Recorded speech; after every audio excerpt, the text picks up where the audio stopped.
¿Qué tal? Muy buenas noches, ¿cómo le va? Como siempre les digo, para mí es un gusto, un honor estar junto a ustedes desde Canal C Argentina para presentarles Córdoba al Mundo, un programa que esencialmente desde su creación se ha ocupado de temas económicos, financieros, en definitiva, todo aquello que hace al devenir diario. Pero ocurre, sobre todo en los últimos tiempos, que la economía tiene un papel fundamental, trascendental, determinante y resolutivo. Son todos objetivos que hacen a lo que está ocurriendo con la política. Y por eso vamos a comenzar hoy, porque estamos en un día después de un proceso electoral que acaban de transcurrir 24 horas desde el momento que ya se tenía la certeza de que el ganador de esta primera vuelta era Sergio Massa, el actual ministro de Economía de la Nación. Y por supuesto eso en algunos que no estaban muy avisados sobre lo que realmente estaba aconteciendo en bambalinas dentro de Unión por la Patria, la forma en que se estaba trabajando. Los tomó realmente por sorpresa, pero en Unión por la Patria, de acuerdo a las informaciones que se recogen, por supuesto, ya el día lunes, se sabe que a media mañana ellos tenían ya información de que la elección estaba siendo muy favorable en distintos lugares del país, particularmente en la decisiva provincia de Buenos Aires y también en todo el sector del norte del país, donde había sido muy magro el desempeño que había tenido Unión por la Patria, y particularmente el peronismo, en las elecciones primarias. Vamos a comenzar con un análisis de lo que ha sucedido en estas elecciones, por qué sucedió y sobre todo lo que puede vislumbrarse de ahora en adelante. Y para ello tenemos a un especialista como es Luis Dalaglio, quien es el director de la consultora Delfos aquí en Córdoba. ¿Cómo te va, Luis? ¿Cómo estás, Gustavo? Bueno, dame una impresión general de lo que ha sucedido. Bueno, a ver por dónde empezar, porque en realidad, por la sorpresa, ¿no? Vamos por partes. Quienes medimos nacionalmente, como hicimos nosotros, viernes y sábado, ya vimos que Massa era el candidato más votado. Algo que, obviamente, en las mediciones anteriores estaba insinuado, pero siempre en un empate técnico con Milei, pero bueno, ya sobre el cierre, que ya sabemos que la gente usa el fin de semana para tomar la decisión final, ahí apareció ya con una ventaja, no de la que terminó siendo, pero sí de 2 o 3 puntos. De todas maneras, eso era los efectos de la sorpresa de uno que trabaja en esto, pero lo que sí era difícil entender cómo que habitualmente el 10% de gente que se incorpora entre agosto y octubre tiene una actitud, o tuvo una actitud siempre bastante coherente, digamos, porque tanto en el 2015 como en el 2019 votó, la gente que no había votado en agosto y votó en octubre, votó cambio, ¿no? En el 2015 lo hizo presidente Mauricio Macri y en el 2019 fue en salvación a Mauricio Macri, que no le alcanzó finalmente y terminó ganando Alberto Fernández. Esta es la primera vez que también en proporciones similares, un 10% que se agrega al caudal electoral de agosto, es la primera vez que ese caudal vota continuidad. Es decir, ¿qué pasó? ¿Qué cambió ese fenómeno? Y acá es donde uno empieza a mirar, digamos, un poco las propuestas políticas, que es lo que siempre hablamos con vos, Gustavo, que hay que tratar de ver, no las propuestas racionales de esta voy a hacer tal cosa, sino lo que yo propongo en términos, o lo que significo en términos políticos. Ahí empezás a visorar lo que la gente termina eligiendo. Y algo que veníamos charlando es que si vos das vuelta a la pirámide social y mirás de abajo para arriba lo que le está pasando a la sociedad, podés empezar a entender algunos comportamientos sociales. Lo más rápido es decir, che, la verdad que no entiendo los argentinos, este país no tiene arreglo, pero cuando uno lo mira desde otro lugar y mira la realidad o el metro cuadrado que tiene gran parte de los argentinos, que es una situación acuciante y difícil, y está frente a un proceso electoral, mira 2 o 3 cosas. Lo primero que mira es, che, porque esta gente también quiere el cambio. Lo que pasa es que cuando vos mirás el cambio que se proponía, no era un cambio que le permitiera tener cierta certeza respecto de que iba a poder mejorar la situación actual, que claro, ya es bastante difícil con un ministro candidato que tiene el 150% de inflación y el dólar por las nubes. Pero además con el aditivo de que no se decía exactamente cómo era posible llevar adelante ese cambio. Exactamente, a eso iba. Se decía qué, pero no el cómo, claro, ¿no? Entonces, cuando vos la das vuelta a la pirámide, la escala de prioridades se modifica. No es que los sectores más comprometidos económica y socialmente no se fijen en la ética de la política. Sí se fijan, lo que pasa es que al lado de ver cómo hago para llegar a fin de mes, cómo hago para darle comer a los chicos, cómo hago para resolver un montón de cuestiones que hacen a ese metro cuadrado, la escala de valores, no de valores, sino la escala de prioridades se modifica. Entonces, vos entras, y esto ya lo veíamos en estudios cualitativos, en un primer estrato están los que están enojados, ¿sí? Y entonces ahí vos tenías un candidato claro que era Milei, que era el candidato del enojo, de la bronca. Un segundo estrato donde además del enojo vos empezabas a necesitar un cambio resignificado a esta coyuntura. Ya la gente había votado un cambio que no le resolvió los problemas, entonces estaba buscando una opción de cambio dentro de un segundo segmento de análisis. Ahí aparecía Patricia Bullrich, pero rápidamente Patricia Bullrich no podía terminar de resignificar ese cambio. Y cuando la gente empezaba a avanzar en el tercer estrato, que es la realidad social y económica, y la posibilidad de una anarquía política, bueno, ahí aparecían las necesidades de un tipo de dirigente político como con las características de Massa, que no es un dirigente de buena imagen, que ninguno tiene buena imagen, y ahí están todos empatados, pero que sí le reconocían la habilidad para manejarse en situaciones de crisis o en situaciones en donde las cosas están difíciles. Y entonces la gente empieza a fijarse, bueno, ¿tiene poder? Y la sociedad empezó a ver que detrás hay un partido político muy cuestionado como el kirchnerismo, pero tiene un partido político ordenado. Ordenado en términos de percepción, hacia adentro. Claro, porque además él, cuando llega a la elección, él ya le había ganado la pulseada a Cristina, no a Alberto Fernández, porque Alberto Fernández directamente no existía. No existió, nunca existió a lo largo de todo su gobierno, mucho menos ahora nadie sabe ni siquiera dónde está. No lo invitaron a ningún acto. Fue a votar solo. Es decir, triste, patético. Solitario y final, como dice el sí, patético. Es decir que, como decís vos, él cuando llega al Ministerio de Economía, yo creo que él ya a partir de ese momento tenía el proyecto de ser presidente de la Nación y comenzó a trabajar para eso. Y lo empoderaron, y entonces él trasuntó un poder que también él representa, digamos, y todo el mundo lo sabe, a un sector de la burguesía nacional, que a los intereses de esa burguesía que realmente necesitan que esto se reencauce de alguna manera. Claro, lo ha demostrado con las reuniones que tuvo con los empresarios, no solo aquí, sino también en Estados Unidos y en otros lugares. Es decir. Entonces la gente empieza a mirar si esa persona tiene poder, pero no es el poder por el poder en sí mismo, sino es un poder que la gente dice, ¿este va a poder gobernar esta crisis? ¿Va a poder relacionarse con otros poderes? ¿Va a poder tener relaciones con otros países desde un lugar? No se lo imaginaban a Milei sentado con Lula, que le acababa de decir que son comunistas y demás, que es el principal socio que tiene la Argentina. O a Patricia Bullrich no la terminaron de visualizar en ese lugar. Entonces, a Milei menos porque, entre otras cosas, le elogió a Margaret Thatcher, por ejemplo. Bueno, cada una de las barrabasadas. Un dato no menor para los ¿qué te parece? Para una gran cantidad de personas. Exactamente. Entonces yo voy a decir, el cambio que podía expresar la oposición nunca estuvo resignificado, nunca tuvo un significante claro. Entonces la gente, ¿qué hace? Mira lo que conoce, sabe que le hace daño, está conviviendo con ese daño, tiene en muchos casos una estrategia de control de daño, pero bueno, trata de elegir, como decimos nosotros, lo menos peor. Entonces, en esa lógica es donde se explica casi 37% de Massa, que obviamente fue sorpresivo, no tanto porque haya terminado siendo el candidato más votado, sino porque estuvo a escasos 3 puntos, 3 puntos, llegar al 40%. De llegar al 40% y ganar en primera vuelta. Claro. Con lo cual, bueno, es una novedad política.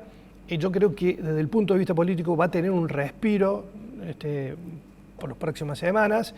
No sé si el mercado o la situación económica, hoy que no haya explotado todo ya es un aliciente, porque las cosas siguen mal, ¿no? Que lo van a ver después. Lo vamos a analizar enseguida con Jorge pero es un gran tema. Es un gran tema cómo reaccionaban hoy los mercados. Y hay un poco la explicación de por qué Massa, contra toda la lógica, que aparentemente hay un sentido común de las cosas. No le hicieron mella los escándalos. No le hicieron mella los escándalos. No le hizo mella el súper escándalo de Insaurralde, el súper escándalo de chocolate. Es decir, no le hicieron mella a todas esas cosas.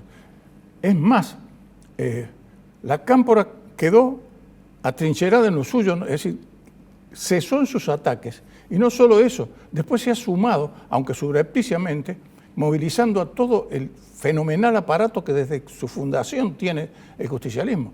Y ese aparato significó absolutamente muchísimo, y a todo esto hay que agregarle que en este plan Platita le costó a los argentinos 3 billones de pesos, el 1% del Producto Bruto Interno argentino. Es decir, eso es lo que ha invertido Massa en sus dádivas, en sus subsidios de todo tipo, en algunos casos con plata directa, en otros casos con electrodomésticos regalados. Es decir, la vieja política del populismo, la vieja política del peronismo. El peronismo tiene, digamos, un funcionamiento que tiene que ver con preservar el poder. Ah, sí, seguro. Si en cuanto se ven amenazados, partidos de poder. Se unan. Los partidos de poder tienen su funcionamiento, que claramente en muchos casos tienen los cuestionamientos que acabas de señalar. Y después están los otros partidos que terminan siendo más testimoniales, y entonces ahí te encuentras y vuelvo sobre la idea de quién es el que trasunta poder para, ¿no? El poder, no el poder en sí mismo, sino el poder para hacer cosas, para controlar una crisis, para hacer que la crisis esa no sea tan dañina, y ahí eligen al menos peor. Y esto fue muy claro a lo largo del tiempo, Gustavo. Acordate que en el 2003, quien era el jefe del conurbano era Eduardo Duhalde, quien Sí. ¿a quién le transfiere el poder? A Néstor Kirchner. Néstor Kirchner logra, con 22% de los votos, ir a una segunda vuelta con el candidato más votado, que fue Carlos Menem, con el 24 o el 26. Que se retiró. Que se retiró y no se presentó. ¿Cómo habrá sido el poder de Duhalde?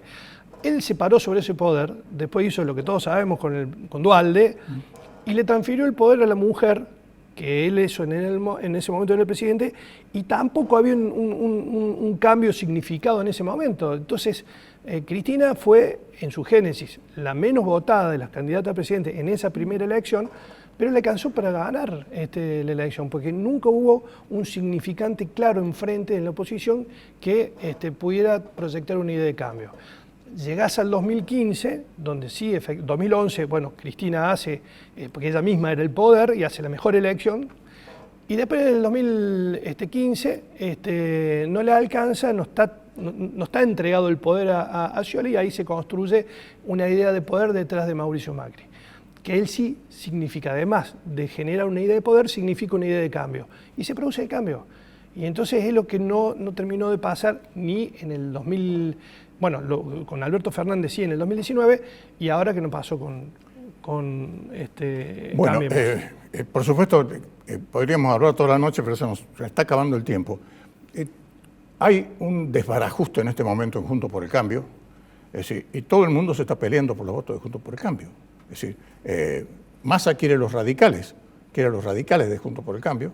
Eso está provocando dentro de Juntos por el Cambio una serie de reuniones muy nerviosas, de acuerdo a lo que me han comentado hace poco desde Buenos Aires, y al propio tiempo también está queriendo pescar en ese mismo estanque Javier Milei, particularmente con la gente del PRO, y por eso anoche decía tabula rasa con respecto a las acusaciones gravísimas que le había hecho a Patricia Bullrich.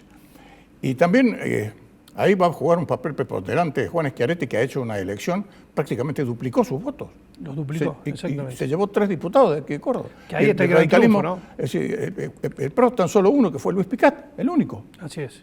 Si estuviéramos en un gobierno parlamentario y estuviéramos eligiendo escaños en un parlamento, la verdad que lo de Schiaretti es muy importante, porque incrementa la representación política en el Congreso, en un Congreso que nadie va a tener mayoría absoluta y donde va a haber que discutir muchas cosas en el ordenamiento del país para adelante, ¿no? Entonces, no, sí, efectivamente, porque no hay nadie que tenga el quórum propio. Ha quedado, Unión por la Patria ha quedado a 3 votos de tener el quórum propio, es decir, que va a tener que negociar sí o sí, y además con 35 diputados, 35 más 3 son 38 diputados de Milei, más lo que le quedan Juntos por el Cambio. Es decir, acá los trasvasamientos que puede llegar a haber en estos días va a ser para estar muy atentos. Y vos fíjate algo, que no solo Córdoba, sino que el interior se va a quedar con un dirigente político que enarboló la idea del federalismo, que es Juan Schiaretti, que si bien no va a tener cargo concreto, pero se queda montando su liderazgo político sobre un prestigio de gestión y sobre un reconocimiento en su experiencia política que bueno, hay que ver cómo lo va a manejar el gobernador, pero es una cabecera de playa interesante para que otros gobernadores o intereses puedan desembarcar con Juan, que Sí. lo va a necesitar obviamente Martín Zarzora acá, pero que va a estar muy ocupado con los problemas de Córdoba, Claro. pero con el prestigio de Juan Schiaretti en Buenos Aires, consagrado como dirigente nacional, que no se trasunta tanto en voto, pero sí en la proyección política. Puede ser un interesante. mediador importante también, Muy Juan, importante. porque ya es un viejo zorro de la política, y un hombre, como decís vos, con amplio prestigio. Tiene que haber alguien que apacigüe un poco las aguas.